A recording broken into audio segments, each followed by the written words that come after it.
a ver, vámonos al caso de que la acción se extinga.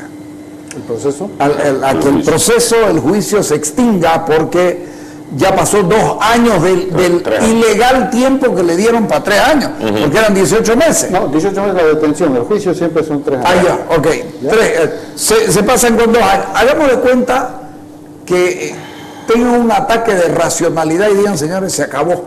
Se extingue. Se extingue. Se libera a los detenidos y no se los puede volver a procesar con relación a estos hechos. Sin embargo, las 16 personas que están en el exilio siguen siendo sujetos de un proceso en cuanto sean habidos. Ya. O sea, eso favorece a los que se sometieron a la autoridad jurisdiccional, no lo favorece a los que están en el exilio.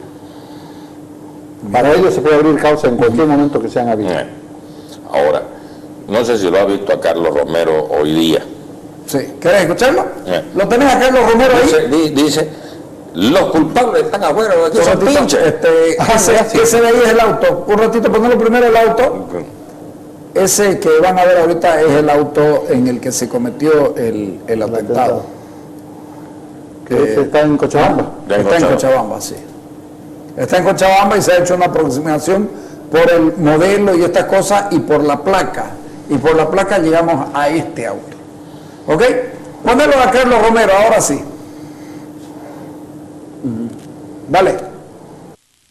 Lo grave es que los grandes responsables del separatismo o están sueltos o están fuera del país. Y algunos que están detenidos habrán tenido una participación más bien marginal. Tenían dinero de repente para pagar, se fugaron, porque seguramente, ¿no es cierto?, antes de notificarles, les visitaban y les decían que les iban a notificar y arreglaban económicamente. ¿Como quiénes, ministro? Branco, tantos que están afuera, pues, ¿no?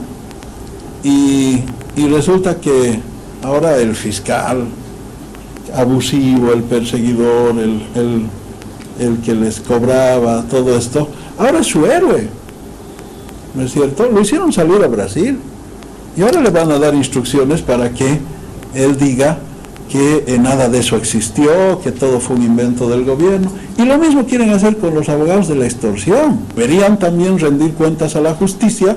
El señor Sosa debería estar aquí dando la cara, respondiendo a las denuncias de Zvonko Matkovic, ¿no es cierto?, que denunció que el mismo Sosa en persona le pidió $50,000. Sí, 5 años, pero 5 años que está en manos de la justicia. 5 años en que ellos presentaron 164, si no me falla la memoria, 164 incidentes. A ver, ¿tiene un nuevo abogado de Zvonko? No sé, uno que tiene un nuevo abogado de Zvonko, y 2, sigue hablando del caso separatismo. Es que esa es no existe un caso. Esa es la línea política comunicacional del gobierno. Como han perdido en el tema del terrorismo... Se les cae, el caso separatismo se les cae más fácil. Allá en La Paz vende bien. Tratan de levantar su respaldo ciudadano. Ajá. Pero lo curioso del caso, a ver, mira lo que dice Romero hoy día. Dice, los responsables, los grandes responsables del supuesto separatismo están afuera. Los de aquí son pinches. Tienen una, ¿qué es lo que dice? Residual, digo, marginal participación. Probablemente tengan una participación marginal, ni siquiera se anima a decir tuvieron una participación marginal, sino probablemente. Entonces está tendiendo probablemente la cama a lo que te decía Gary, de una extinción. Porque con la extinción del proceso extingue para estos que tienen una participación marginal, para los marginales, siguen demonizando a los que están fuera. Demonizando a los que están afuera, con el discurso ya de separatismo, porque como el terrorismo ya se le cayó, ya no le cree nadie, el discurso de separatismo sí cuaja todavía. ¿Por qué cuaja todavía? Porque la paradoja, te corto la paradoja que en el caso de la separación en Rusia, el gobierno boliviano votó a favor del separatismo. Es cosa rara, ¿no? Parece. Pero cuaja, ¿por qué? Porque es una cantaleta histórica contra Santa Cruz. O sea, no es primera vez que se nos dice separatista sin pruebas, sin argumentos, sin nada. Siempre se nos ha dicho, hasta Andrés Ibáñez le llaman separatista, ¿no? En fin, y si nos remontamos hasta la época de la colonia a Diego de Mendoza, pues, ¿no? O sea, siempre, o sea, no es algo novedoso. Entonces, eso cuaja en el interior todavía, en alguna gente, fundamentalmente las bases del MAS, que no son muy leídas ni informadas. Entonces, por eso es que van por ahí. Pero además les permitiría continuar la persecución contra los que están afuera. Por eso nosotros decimos, no, este tema debe volver a foja cero y hacerse una investigación de cero, pero en serio. ¿Ya? Y que esta investigación esté a cargo de un organismo internacional. Que venga gente y peritos de afuera, policías de afuera, y lo investiguen. Hay investigaciones que se han hecho y que yo las he visto, y obviamente no las puedo comentar porque son privadas, ¿verdad?, que ya decían que el atentado a la Casa del Cardenal lo había hecho el gobierno. Investigadores serios que vinieron de afuera a investigarlo el caso. Y así como eso, hay muchos más que han venido, investigadores, periodistas, ¿no?, que han hecho investigación. Entonces se puede hacer. Y lo que los bolivianos quieren, todos, sin excepción alguna queremos todos, es que se descubra una vez la verdad, que se sepa qué es lo que ha pasado. ¿Cuánto de importante se ha convertido en este momento Marcelo Sosa Álvarez? Su carta, más que él. Claro, su carta. Ha hecho gestiones en Brasil muy interesantes. Bueno, a ver, yo te voy a comentar, porque el país, porque yo siempre hablo de frente y claro cómo son las cosas. En una primera instancia, cuando sale esta carta, yo decido ir al Brasil. Y voy, mira vos, me voy por tierra con mi mujer, con uno de mis valientes, que trabaja conmigo. ¿Y por qué me voy por tierra? Decir que uno de tus valientes va a pensar que tú guardaespaldas a tu hijo. No, uno de los funcionarios de la oficina. Ya. De apodo cívico, ese es su apodo. Bueno, cívico le decimos todos. Personaje. Me voy para que me ayude a manejar. Y me voy por tierra porque al paso iba a ir a recogerlo al doctor Lucho Tapia Pachi, a Luchito. ¿Por qué? Porque yo tenía temor de que el notario no me quiera dar copia de la carta por falta de legitimación activa. Yo digo, bueno, ¿usted quién diablo es para pedírmela? Sí. Entonces, voy con Lucho para que Lucho, en caso que me pida legitimación, él la tiene porque es un refugiado, justamente por este caso puede acreditarla y no tendría el problema. Por suerte no hubo ningún problema y nos la dieron la carta. Una vez que la carta en nuestro poder, legalizada por el notario, nos vamos a Itamaraty, que es la Cancillería brasilera, para pedir los requisitos para su legalización por Itamaraty. Y nos dicen en Itamaraty, miren, jovencito, esto está en español, esta carta. Ustedes tienen que hacer una traducción juramentada. No, una traducción juramentada, son traductores juramentados, son funcionarios públicos. El famoso Tiburcio. No, Tiburcio abogado. Tiburcio abogado, perdón, usted. ¿No? Entonces vamos y buscamos un traductor juramentado, ¿verdad?, para que nos haga la traducción. Y bueno, nos hace la traducción, nos las entrega, bla, bla, bla. Volvemos a ir al otro día ya a Itamaraty, y Itamaraty nos legaliza el documento.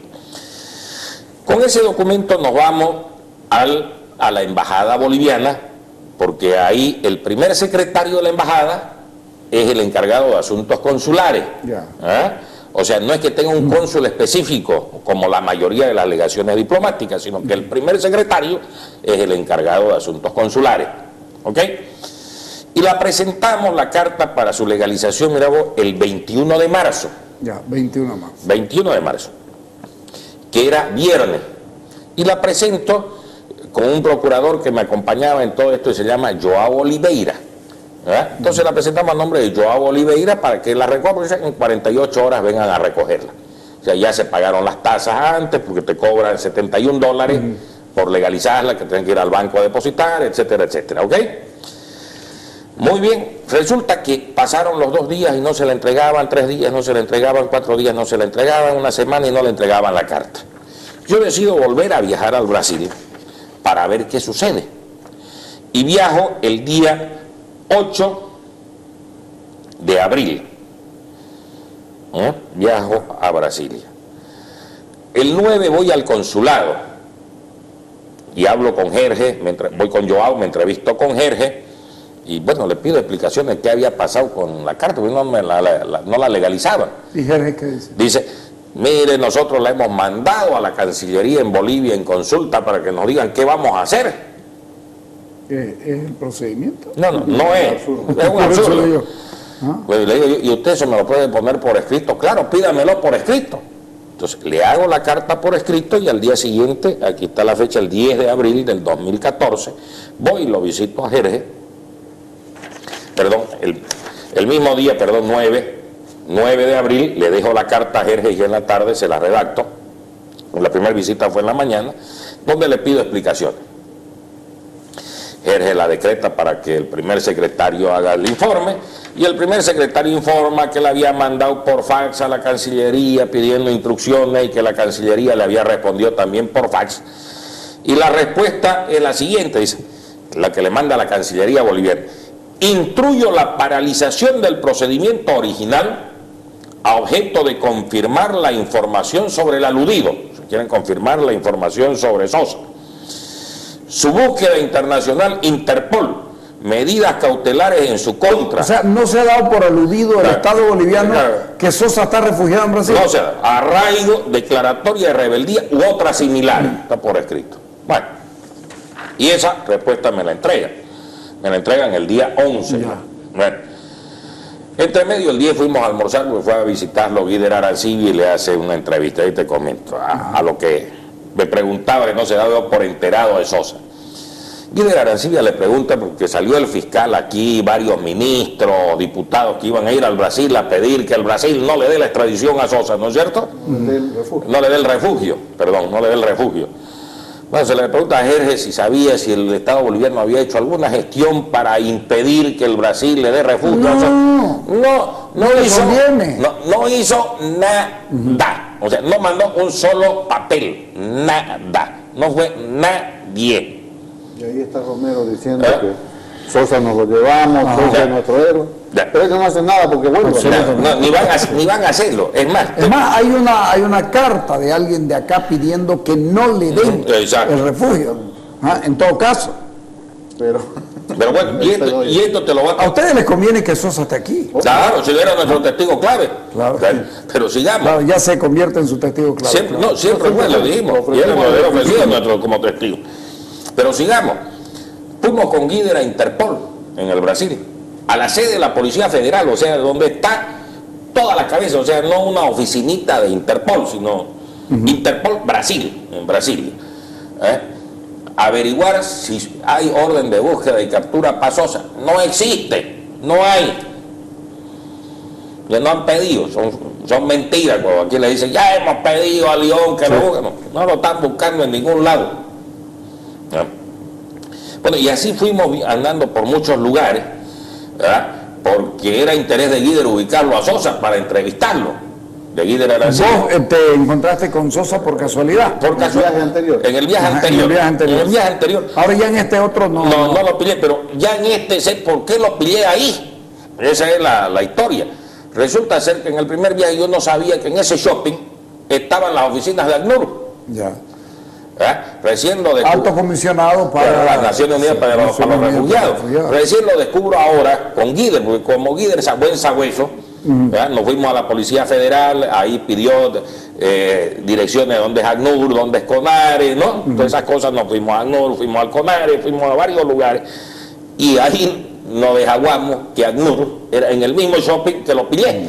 Y justo donde yo lo encuentro es más o menos a unos 20 metros del ingreso a la parte de oficinas del shopping. O sea, justo ahí cerquita. Entonces, por esa es la casualidad que también me sorprendió, digamos, ¿no? Pero bueno, esa es la historia. Y ahora, curiosamente, mira vos, es algo llamativo, que el Estado boliviano agarre y te diga, ¿sabe qué? La he paralizado esta legalización hasta saber ¿dónde está el hombre? Oficialmente. Si está prófugo o no está, si hay arraigo o no hay. Imagínate vos. ¿Qué tiene que ver una cosa ¿Qué tiene que ver esto con eso? Si la legalización es de la firma y de la firma de Itamaraty, ni siquiera la firma del notario o la de Sosa ya. Por eso ya está reconocido. Peor el contenido, no tiene nada que ver con el contenido. A ellos le da lo mismo que lo hubiera firmado Sosa o Juan Pérez o Perico de los Palotes. Ellos no están legalizando eso. Están legalizando la firma de Itamaraty. Nada más. Para la gente no sepa Itamaraty. ¿Van a insistir con eso? Claro, nosotros a raíz de esto ya hemos hecho una carta al canciller Choquehuanca, para que nos informe y nos dé copia y nos diga en base a qué reglamento, a qué ley pueden paralizar este trámite. Porque eso es discrecional. Claro, eso en el caso del fiscal Sosa. ¿Y en el juicio? El juicio está detenido por la recusación, como te habíamos explicado al principio. Lo más probable es que si se impone la racionalidad en el gobierno no fuercen la reconstitución de este mismo tribunal para proseguir el proceso. Lo van a detener hasta después de la cumbre del G77 fácilmente, echándose a este tribunal por la borda y constituyendo un nuevo tribunal probablemente en junio, julio. Para volver a 2 años y medio atrás. Mira, primer cosa, tenemos que ser conscientes de lo siguiente. El 3 de mayo empieza la vacación judicial en Santa Cruz. Hasta el 26 o 27 de mayo. Eso significa la subsiguiente semana, esta ya está prácticamente concluido, ya estamos en Viernes Santo, la anterior semana, la próxima también es medio chuta con el feriado del 1 de mayo, probablemente, aunque ya el ministro ha dicho que no hay el puente, probablemente le echen alguna cantinfleada de horario continuo, alguna cosa por el estilo, tolerancia, bla, bla, bla, y también la próxima semana es perdida. Y viene la vacación judicial. Entonces, el gobierno probablemente, y yo es lo que creo, está jugando a retrasar esto hasta después de la cumbre. ¿Por qué? Porque te imaginabas lo que fuese este juicio ante los ojos. No sé si vendrán 80 presidentes, como dicen, ¿no? O 10 o 5, o los ministros o cancilleres que vengan. Y la prensa. Y la prensa internacional darse cuenta de este circo que es este juicio. O sea, nadie los tomaría en serio. Se daría cuenta que estamos en un estado de salvajismo. Pues fíjate vos, los romanos tenían una frase, vos te debes acordar, en la universidad nos decía ubi societas, ubi lex, que decían los romanos, donde hay sociedad hay ley. Y al contrario decían, non lex barbarie est, donde no hay ley en la barbarie, ¿no es cierto? O sea, para diferenciarse los romanos de los pueblos bárbaros, decían, donde hay ley y se cumple la ley, es la civilización. Donde no hay ley, o si hay ley no se cumple, es la barbarie. Y eso te estoy hablando 2000 y tantos años atrás. Entonces, cualquiera que venga y se dé cuenta de cómo se lleva este juicio va a decir, pero esto es una barbarie pura. ¿35 detenidos? No, 39 acusados, 39 acusados, de los cuales 9 guardan detención preventiva ilegal, absolutamente ilegal. Los 18 meses que decía el procedimiento anterior eran los que se les aplicaban a 8 de ellos. A Ignacio Villa Vargas no, porque él fue detenido en 2010. Pero 8 de los 9 fueron detenidos antes de la modificación del Código Procesal Penal. De manera que los 18 meses debieran haber sido beneficiados con una medida sustitutiva, detención domiciliaria, arraigo, lo que sea, que les permita asegurar que van a ir a juicio, pero ya no estar anticipando condena, que es lo que está ocurriendo con ellos. Después hay uno que guarda detención domiciliaria acá en Santa Cruz, que es Hugo Paz, y el resto tiene medidas sustitutivas de los 21 que están sometidos al proceso. Hay uno que ha sido declarado interdicto, que es el general Áñez, que no puede ser procesado, y con él serían 22. Hay uno que está detenido hace casi 2 años, o 2 años ya en Uruguay, con fines de extradición, que es el que tampoco lo siguen. No, y que tampoco creo que vaya a surtir esa legalización, porque Uruguay es un país serio, ¿no? En su justicia, y creo que esta huida de Sosa va a dar más luces de que esta es una persecución preñada de corrupción, intereses políticos, etcétera. Y el resto, los otros 16, están prófugos. La verdad, están en calidad de asilados en otros países y por lo tanto no se ha aplicado ninguna medida contra ellos, más que declararlos rebeldes. Entonces, estas 21 personas sometidas al proceso ya tienen suficiente. 5 años de sus vidas hipotecados en este proceso ya es suficiente. Entonces creo que el proceso electoral, las debilidades del caso, el no poder sostenerlo en el tiempo y llegar a una condena con facilidad, va a hacer que el gobierno revea su posición. Además, imagínate, Carlos, en Bolivia vamos a suponer que los condenen a toditos y le den 15 años, porque en ningún caso pueden darle más de 15 años, porque la pena es de 15 a 20. ¿Por qué? Porque ninguno tiene antecedentes penales, ninguno tiene una sentencia condenatoria anterior. O sea, y lo que vale para establecer el mínimo o el máximo de la pena, ¿verdad?, está en los antecedentes que has tenido antes. Claro. ¿Verdad? Vamos a suponer que le den 15 años como quiere el gobierno, la pena máxima, ¿ok? 15 años y vos estás 5 años preso. Durante 5 años que vos has estado preso, algo has hecho en la cárcel. O sea, por ejemplo, el viejo Guedes tiene su restaurante, ha trabajado haciendo comida, otro ha trabajado de barrendero, no, lo que sea. Entonces, te aplica el beneficio del 2 por 1, o sea, 2 días de trabajo por 1 día de detención. Quiere decir 5 años de trabajo, 2 años y medio más, ¿no es cierto? Habían cumplido 7 años y medio de cárcel, ya más de la mitad de la condena ya. Lo cual amerita una libertad condicional, incluso antes ya un extramuro, ¿no es cierto? O sea, una serie de beneficios penales. Eso puede ser lo que esté buscando el gobierno. Pero para zafar, digamos. 4 o 5, digamos, ¿no? No, le da prácticamente a todo, ¿ya? Pero por eso te digo, ya hay un cumplimiento de anticipado de una condena, ya han cumplido cualquier condena. Si hoy termina el juicio con sentencia condenatoria, Ya cumplió su condena. Todito, mañana pueden salir. Todo. O sea, es realmente esto ya. Yo me pongo a veces, Carlos, a pensar en la familia. Pero cómo no. Que es la que más sufre. O sea, sufre más que uno, más que el que está preso. Y vos lo sabés, yo lo sé, porque hemos estado los dos en esa dañinera varias veces, no una nomás. Y por política siempre. Y quien sufre es la familia, no es uno la aguanta. Aquí yo me pongo a pensar en las madres, en las hermanas, las familias que se han destruido. Familias destruidas. Y todo, simple y Hijos llanamente. que están creciendo sin padres. Claro. No, el drama O sea, es pero grande. además que esto ha tenido una característica especial del saneamiento. La Paz era el campo de concentración. Claro. Entonces, encima distanciar los 1000 kilómetros, dificultad de visitarlos, Pero mira, problemas de salud para y algunos. seguir con un tribunal de la paz, fíjate vos lo difícil que es la defensa. Y porque, mira, el tribunal viene a sesionar, o venía a sesionar una vez por semana a Santa Cruz y otra semana trabajaba en La Paz. O sea, todo lo que sea presentación de memoriales, lo que diablo sea, tenía que hacerlo a La Paz. Entonces, los que están detenidos allá tenían sus abogados en La Paz.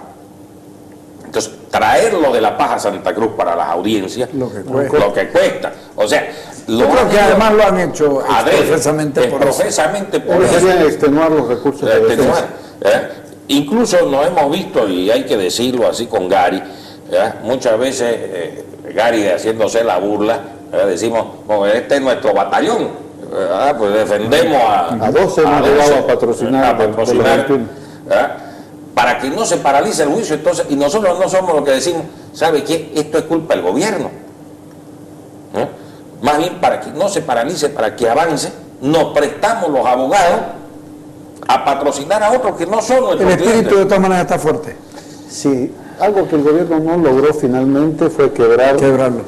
Una unidad que se generó en el proceso, porque antes, en la etapa preparatoria, No se se conocían miraban, la se mayoría de desconfiaban todos porque Claro. ni se conocían ni tenían relación. Claro. Pero ya en el proceso, en el juicio, se ha tejido una red de solidaridad con las familias de los detenidos, con los detenidos, y hay un nivel de coordinación que no es defensa corporativa, como la quiere hacer ver el gobierno, porque cada abogado tiene su estrategia y se respeta, pero hacemos un trabajo coordinado para algunas actividades procesales que son indispensables y para garantizar la continuidad del juicio. Los que más hemos hecho por garantizarlo hemos sido nosotros. La cantidad de veces que se ha suspendido esto es porque no les daban atención de salud a los detenidos, o porque el Ministerio de Gobierno cambiaba de abogados, que ha cambiado de abogados un montón de veces, ¿verdad? Y no les daba la gana de hacer abandono de querella, que era lo legal, porque se iba de repente el abogado del Ministerio de Gobierno y ya no pueden seguir, y el juez siempre complaciente, Ok. decía sigamos. Pero hasta porque le dio, según él, diarrea césped, se suspendió. Bueno, ¿Verdad? sí. Les agradezco por venir. A vos, Carlito. vamos a estar Bueno, atentos, ¿sí? Carlito, gracias. Ok, vámonos.